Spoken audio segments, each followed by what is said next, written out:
സുഖമായിട്ട് കിടന്ന് ഉറങ്ങാ. മുഖത്ത് വെള്ളം കൊടയിലെടുക്കും. നിങ്ങൾ ഇങ്ങനെ AC ഇട്ട് കിടന്ന് ഉറങ്ങിക്കോളി. കറണ്ട് ബില്ല് എത്രയാ വന്നതെന്ന് അറിയാം നിങ്ങൾക്ക്? 6900. ഇന്ന് അടച്ചില്ല, ഫീസ് ഊരി കൊണ്ടുപോകും. ഞാൻ അടച്ചോളി. ലക്ഷ്മി അടുത്തിനോട് 7000 ചോദിച്ചു, അടുത്ത ആഴ്ച കൊടുക്കാറ്. കിട്ടുമ്പോ ഒരു 10 പൈസ എടുത്തേക്കൂല, അവസാനം ഒരു പരക്കം പാച്ചില.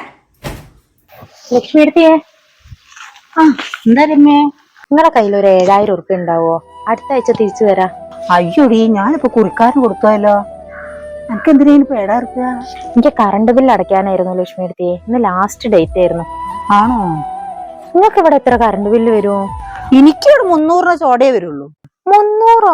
ആ, നിങ്ങളപ്പോ AC മിക്സി ഒന്നും ഉപയോഗിക്കില്ല? പിന്നെ ഇവിടെ എല്ലാ റൂമിൽ AC അല്ലേ. എന്നിട്ട് നിങ്ങൾക്ക് 300 ഉറുപ്പ്യന്റെ ചോടേ ബില്ലുള്ളൂ? എടി ഞങ്ങൾ അതിനിവിടെ എക്സാറിന്റെ സോളാർ ഫിറ്റ് ചെയ്ത്, അതാ. എക്സാറോ? ആടി, എക്സാറിന്റെ സോളാർ ഫിറ്റ് ചെയ്താലേ ഭയങ്കര ലാഭാ. ഇപ്പൊ 78,000 രൂപ സബ്സിഡിയാ. ക്യാഷ് ആയിട്ട് 1,32,000 രൂപ കൊടുത്താൽ മതി. അത് തന്നെ ചെറിയ എമൗണ്ടിൽ EMI ആക്കി തരും. അതെ, ഒന്നുകൊണ്ട് പേടിക്കണ്ട, 30 വർഷത്തെ ഗ്യാരണ്ടി ഉണ്ട്. തന്നെ? എക്സാർ സോളാറിന്റെ സ്ഥാപനം സ്ഥിതി ചെയ്യുന്നത് നമ്മുടെ പാലാഴിയാണ്.